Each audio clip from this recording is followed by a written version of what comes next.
You're listening to the Catholic Accent Podcast. In this podcast, we discuss the acts and miracles that Jesus performed that stunned his disciples.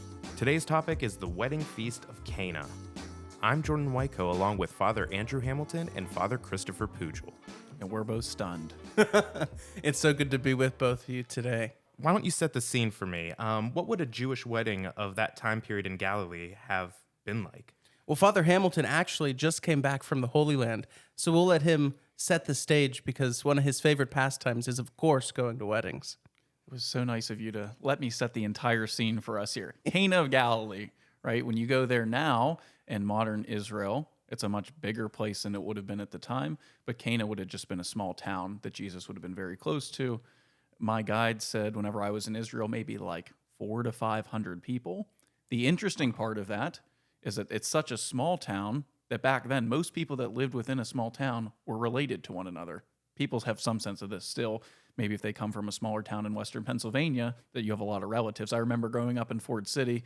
My parents were from Leechburg. My whole family was from Leechburg. And I wasn't related to anybody in Ford City High School. And that was like a bizarre thing for people. Everybody was like a cousin of somebody. So you never talk bad about anyone, right? Don't burn your bridges. But nonetheless, Cana of Galilee, the old hospitality laws at the time of Jesus would have necessitated that if anybody that was related through marriage, by blood, whatever it might be, you would be then invited to the actual wedding itself. And so my guide said, most likely, almost the entirety of the town of Cana would have been invited to the wedding of whoever this mysterious couple would have been. So that really would have been a great wedding, I'm sure. A lot of people. Yeah, but everybody, you'd be related to everybody, so like you couldn't mingle, you know? Jordan's looking for a wife.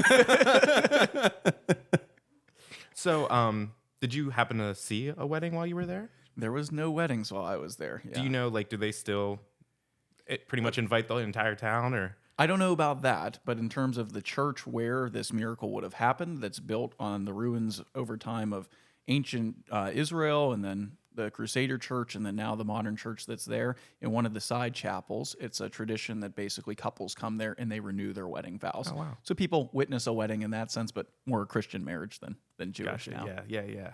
So you talked about the miracle, and the disciples were at this wedding party with Jesus and his mother after just meeting Jesus. What do you think their first impression was when they were at that wedding and they ran out of wine and Jesus was called to act? Well, I think first, the disciples would have first been stunned by the fact that they went to the wedding, right? Because they weren't from Cana and they were passing through, and yet they went anyways because Jesus knew this couple and the Blessed Mother was there as well.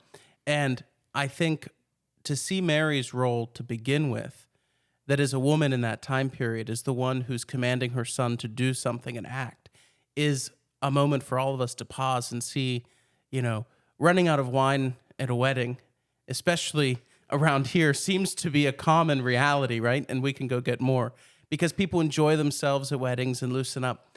But for them to run out here would be a great disgrace because it was always that the abundance of the wine and of the food showed the abundance of the love of the couple and of the families coming together. Yeah. They knew how to party in comparison to us today, right? Weddings weren't just like one evening after an hour in a church. It was like a week. Days. So your preparations for that wedding were immense. So that explains why it it needed to be done. They wanted the party to keep going, essentially. Absolutely. Well, it's an overabundance of God's grace, which is then flowing from that marriage, which even in ancient Israel, Judaism, marriage is the bedrock of society. Understood, of course, go the whole way back to Genesis, right?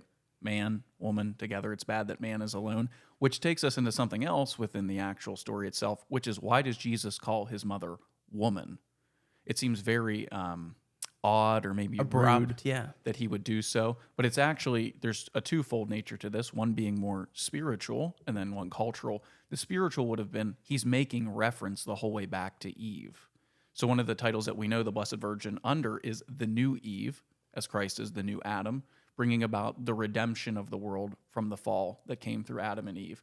And so he's going to his mother as the one who's brought forth him into this world, and he's working his first sign, we're told in the Gospel of John. So if you break down, I'm fresh out of seminary, so this comes more closely to me from Johannine literature, the study of the Gospel of John and his other writings.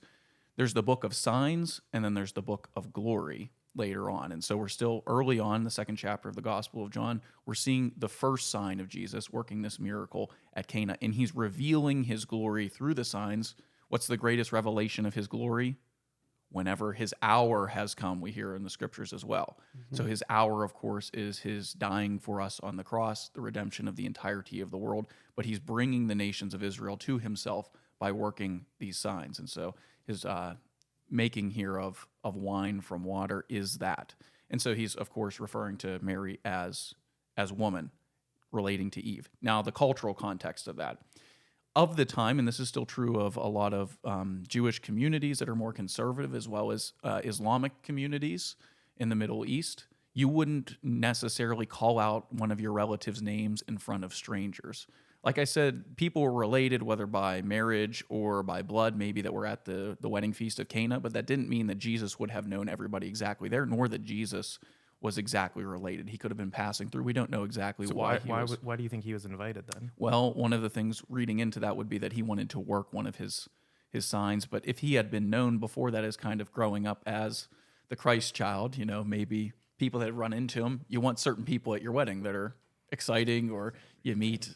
So it didn't have to necessitate. You're saying he was like a celebrity invited to the wedding and he showed up? Not necessarily yet, because he's early in his ministry. Right. Okay. But of course, he would stick out more than somebody else. But the point of calling woman in that context is if we were in front of a bunch of strangers, it was considered polite to actually not call your loved one by their name, revealing their name to somebody else, but rather to call them by the general context of woman. And so it's actually a sign of respect that Jesus is doing that in front of potential strangers with Mary. And that's the same reality with the Jewish people and the way they contact God and speak about God. They never say his name because it's that close intimacy of love between son and mother.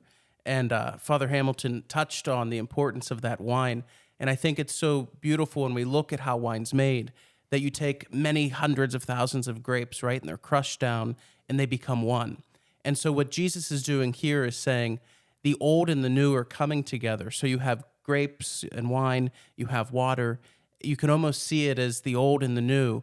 And now they're coming together as one, where you have Jesus coming into this new community. They're meeting him, and he's still giving himself fully. Just as the church now, together we all come, and in that we're one in him. And so that's why it's critical that the very first miracle has to do with wine, because for us as Catholics, it points us directly to what is to come in the future with the Eucharist. You need a lot of wine, too, in an ancient culture because the water isn't necessarily trustworthy. So you'll see that they cut wine a lot of the times with water so that people are able to drink it. So it's not as strong as it would be, but it keeps at least bacteria out of the water, and then people can enjoy that. So they maybe we're a dehydrated culture, but maybe we're having a better time than we are. So we explained why Jesus would have made all this wine. It's a week-long party, essentially. Just like the fact that the disciples were invited, they were stunned by that, but then Jesus performed this miracle. So Can you talk about how the best wine was served at last? Well, there was wine the whole time, right? But the significance is that the wine that was served after the wine ran out, the head waiter says was the better wine. And he goes to the couple and says, why would you wait and serve your best wine last? Because it tasted so much richer and fuller. Maybe we'd say it has better tannins and it's aerated, and it's the best wine. Father Chris, can I butt in and Absolutely. mention something from our own lives? Now, whenever you're kind of out and you don't really have like a great bottle of wine and you want people to like think well of your party and so forth, you got to kind of disguise it a little bit. And so normally you would serve like your best wine, and if you didn't have a lot in reserve or in stock, then it's like, okay, people have drank a little bit at this point. They're having taste a good buds are off. time. They're not really worried about what wine it is as long as it keeps flowing and coming, right? So the wine can decrease over the course of the night, and people don't realize like that there's a quality loss there. Mm-hmm. So it's like bizarre, and it would be stunning to the disciples that the best wine would have been served last, because it's almost wasting it in some sense on that. But that's, again, a show of God's abundance, and that he's giving us the absolute best of himself possible. And that lines up with the whole entire Christian scriptures, which is Jesus doesn't just give us like part of himself or a little bit or, a grade C something. He gives us grade A everything, fully, utterly, all of himself. And that's what should stun us as actual disciples of Christ, that God, the creator of the universe, would give all of that to us when he doesn't owe us any of it, right? We sinned. We're outside of his grace. He could just leave us as we are. There's nothing on God in that way, but rather he enters into it and gives all of himself. And for the becomes redemption one of us. And that's stunning to everything because it changes the entire order of the universe. And that's what the disciples in this first miracle are starting to see. I mean, they would have been stunned at the beginning. They would have been stunned when Mary said one of my favorite lines in scriptures. Everyone thinks of her saying, I am the handmaid of the Lord, and her beautiful fiat, and gives her life over. But here she says, they have no wine. And you could see almost the disciples looking around like, what's Jesus' mother talking about? Why is she getting involved with this? Even Jesus says, I can't really help you at first. And then, like any good son, he does what his mother asks. And he enters into humanity, as Father was saying, so beautifully and so perfectly. And that would have made the disciples stop and see that something here is different. Something here is changing. And this is where it's all starting to take root. And from here, it's just going to completely blow their minds. And there's like a great reversal here if you would look at like the story of Adam and Eve again and Jesus and Mary, right? So Eve brings what most people think is the apple, probably a fig in a lot of the old writings of the ancient church as well as in Judaism, but this fruit, that's this temptation to Adam. And then that's where they kind of fall from the grace of God through that sin both together.